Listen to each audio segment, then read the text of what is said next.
Bien, chicos, entonces vamos a iniciar la clase del día de hoy. Y la clase del día de hoy es la revolución industrial o las revoluciones industriales. Bien, chicos, cuando hablamos nosotros de revoluciones, pues literalmente estamos hablando de la época donde todo va a empezar a surgir un cambio. ¿Ok? Todo va a empezar a surgir un cambio.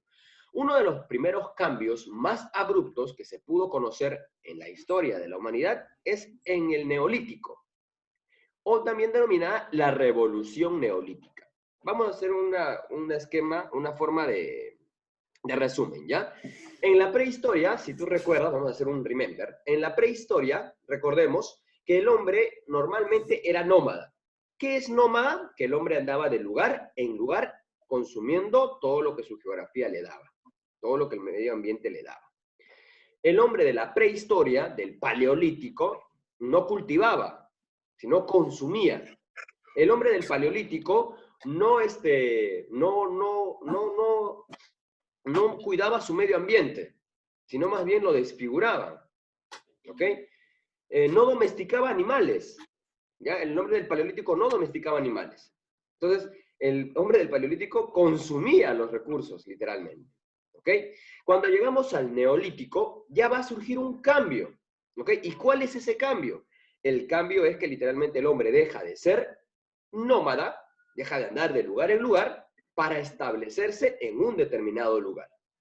Deja de consumir toda la tierra para ahora producir la tierra. Deja de matar a los animales para ahora literalmente poder adiestrarlos. ¿Ok?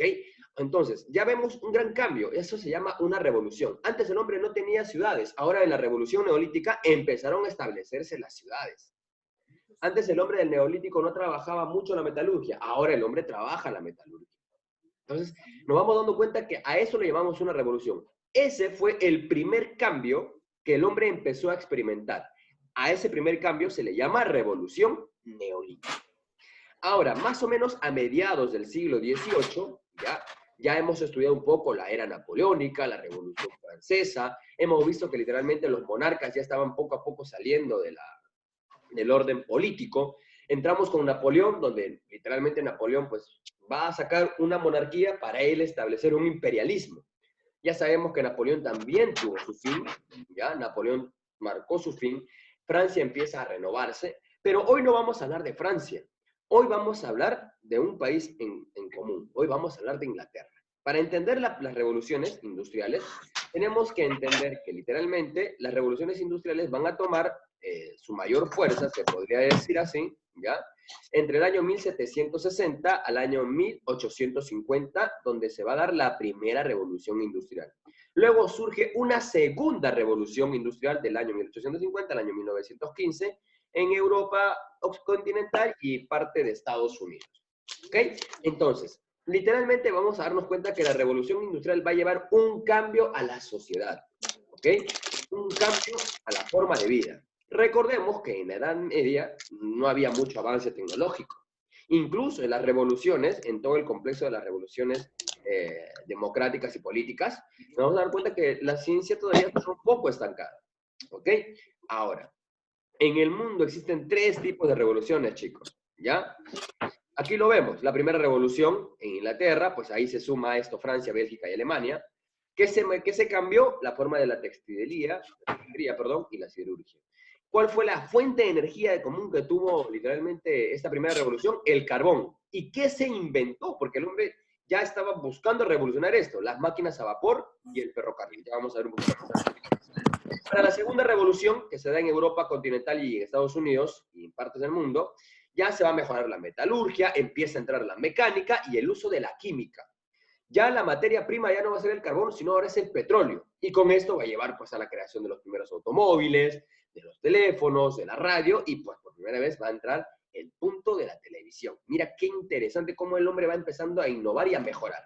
Para la revolución industrial, pues ya vamos a ver un poco del uso de la electrónica, la informática y pues un poco de la biosanitaria. Ya no se va a usar mucho el petróleo, sino se va a usar más la energía nuclear. ¿Ok? Y con esto, pues ya vamos a darle un plus, se puede decir así, al cambio literal de que ya empezaron a usarse los cohetes, las computadoras, la telefonía cambió radicalmente, los celulares también ya habían cambiado y se da con la innovación del Internet, ¿no? Entonces, todo lo que hoy nosotros tenemos como Internet, televisores, computadoras, nosotros tenemos pues a la mano celulares táctiles, ¿no? Que pues en años anteriores casi se veía imposible, ¿no? Poder verlo. Entonces, hoy gozamos de la tecnología gracias a que estas revoluciones han ido cambiando.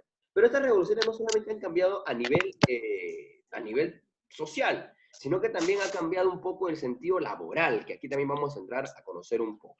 ¿Ok? Bien, tenemos que entender un poco en contexto que en el siglo XVIII, donde se va, a mediados del siglo XVIII, donde se va a realizar este tipo de revolución, ¿ya? En Inglaterra, no te olvides, la primera revolución es en Inglaterra, se va a abolir la monarquía. Recordemos, ya no hay reyes, ya no hay monarcas, ya no hay emperadores. Ahora le vamos a dar paso a algo llamado burguesía. Y este aspecto de la burguesía literalmente va a ser un aspecto muy importante porque ellos van a empezar a implementar un poco la búsqueda del cambio a nivel de lo que es la industria, ¿ok? Literalmente, ¿por qué Inglaterra y por qué no otro país? No, uno se pregunta, ¿pero por qué Inglaterra? ¿Por qué no Estados Unidos? Si Estados Unidos estaba desarrollándose. ¿O por qué no Japón? Que Japón hoy en día es un país altamente tecnológico. ¿O por qué no China? Fácil. Se puede decir que Inglaterra, 100 años antes, ya se había preparado.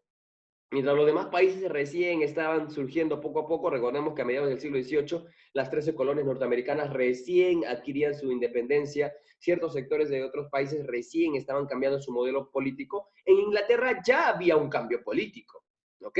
En este caso, John Locke es literalmente el hombre de la ideología, del cambio de la política y la democracia en Inglaterra, ¿ok? Pues le van a seguir a esta ideología Francia, España, Estados Unidos, que pues le van a seguir en el orden democrático que literalmente se tenía. Antes no se consideraba la propiedad privada. Ahora los ingleses van a dar a conocer mucho lo que es la propiedad privada, o sea, tener una empresa propia y ganar de aspecto propio. Eso se le va a llamar capitalismo. Ahora, Inglaterra va a gozar de un buen sistema financiero, va a crear su primera banca o su primer banco, ¿ya?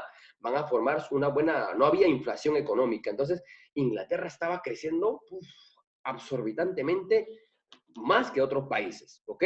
Algo más que le ayudaba a Inglaterra es que tenía una excelente flota naval y ellos literalmente pues navegaban o eran dominantes del subcontinente norte indio, ¿ya? Donde ellos dominaban todo ese sector del océano y pues al dominar ese sector del océano tenían una materia prima llamada algodón y eso mejoraba mucho la textilería, ¿ok? Bueno, pues ahí vamos a ver la característica de la revolución industrial es que da un paso. Vamos a dejar la agricultura, porque Inglaterra era un país, y como todos los países, la agricultura era la materia prima. Vamos a dejar un poco de lado la agricultura para entrar a la industria. Eso es el cambio de la revolución industrial. ¿Ya? Dejar de lado, literalmente, lo que es la parte de la se puede decir, de la agricultura, de estar trabajando la tierra, para entrar a un cambio, literalmente, de lo que es, literalmente, de industria. Chicos, vamos a continuar, ¿ok?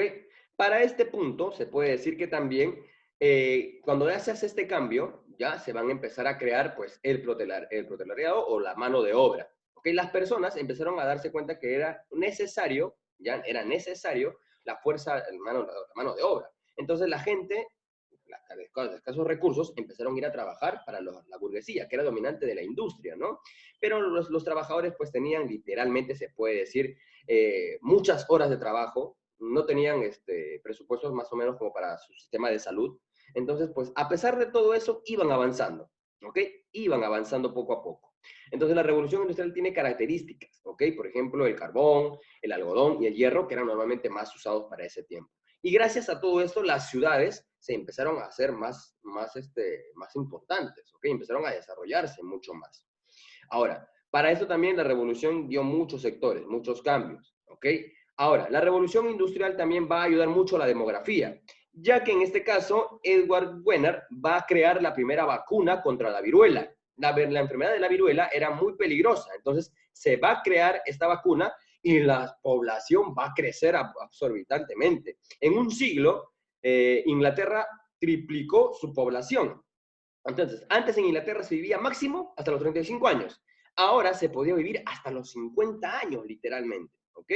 Se aumentó un poco el salario de los trabajadores y se les mejora la vida, ¿ok? La demografía había cambiado, aquí como lo vemos, ¿no? Había una alta mortalidad y una alta natalidad, pero ya en este caso se puede decir que para este rubro ya existía un cambio. Para el siglo XVIII ya había una alta natalidad y la mortalidad había quedado abajo, ¿ok? Se frenan las pandemias, se mejora la higiene y la población empieza a aumentar rápidamente. Eso es lo que ocasiona una revolución. Ahora, literalmente, pues en el sentido agrícola podemos también dar a considerar y podemos ver que en este caso el defensor, antes de entrar aquí, el defensor del sector laboral era Karl Marx, ¿ya? Que él empieza a hablar un poco de cómo el hombre y el manejo del capitalismo era importante siempre y cuando el trabajador tuviera siempre los medios necesarios para trabajar. En cuanto a la agricultura, pues el cultivo también aún seguía siendo productivo, pero se iba a mejorar, ¿ok? Se iba a mejorar esa situación. Empiezan a surgir los empresarios, la inversión, la innovación, ¿ya? Y empieza la revolución tecnológica. Eso se llama que literalmente James Bond, que es el hombre que inventó la máquina a vapor, ¿ok? Y esta máquina pues iba a ayudar y iba a revolucionar todo, ¿ok? Iba a cambiar tanto como la innovación del transporte con el ferrocarril, con los barcos a vapor y así poder movilizarse más rápido. Este tren se movilizaba a 40 kilómetros por hora. Profesor, ¿cómo dijo que se llamaba el creador de...? James Gunn. ¿Cómo se escribe? Ya, ahorita te voy a mandar el dato, ¿sí? No te preocupes, aquí lo voy a escribir. En el chat lo voy a escribir. Bien. Entonces, este hombre literalmente le va a dar un cambio rotundo a la revolución industrial, ¿ok? Entonces, con él van a hacer los barcos a vapor. En este caso, George Stevens va a crear la primera máquina a vapor. El primer ferrocarril es creado por George Stevens. George Stevens va a crear su primera máquina a vapor, su primer tren a vapor, se podría decir así, o su primera locomotora, ¿ya? Que iba desde Liverpool hasta Manchester. ¿Ok? Desde ahí, literalmente, esta máquina podía hacer 40 kilómetros por hora. Entonces, literalmente, pues para ellos era algo novedoso y eso se podría pues, llevar a la materia prima, transportarla y comercializarla, que era lo que más se buscaba, ¿no? Bien, entonces, esa tecnología, como lo vemos acá, va cambiando tanto en la textilería, en la metalurgia y en el avance tecnológico. Ahora, los nuevos mecanismos, un momento, por favor, los nuevos mecanismos y teoremas de producción eran muy importantes, ¿ok? Eran muy importantes. Se concentra la industria, se concentra el trabajo, entonces aquí empieza una fabricación muy importante. Algo así funcionaba la máquina a vapor, ¿ok? Se colocaba una máquina de agua, fuego, y esto literalmente liberaba los gases. Y los gases, pues literalmente hacían que las cosas pudieran moverse. Había algo llamado el sistema rotativo, que aquí se puede visualizar, ¿ok? Y esto, pues literalmente hacía que las cosas pudieran funcionar de mejor manera. Más o menos algo así vemos la máquina de vapor, fuego, agua, el vapor, el pistón expulsaba literalmente el movimiento y ahí se daba el orden rotativo. ¿Ok? Estas son las primeras máquinas a vapor que se crearon. Los barcos eran así, ya los primeros barcos a vapor. Pues los elementos que se movilizaban, pues era una evolución novedosa, ¿no? En ese tiempo, pues la gente se movilizaba a caballo antes, ¿no? Pero ahora ya tenemos el ferrocarril también como un medio de transporte y comunicación. Entonces, se puede decir que literalmente el país pionero ante la primera revolución industrial, porque solamente estamos hablando de la primera revolución, es Inglaterra, ¿ok?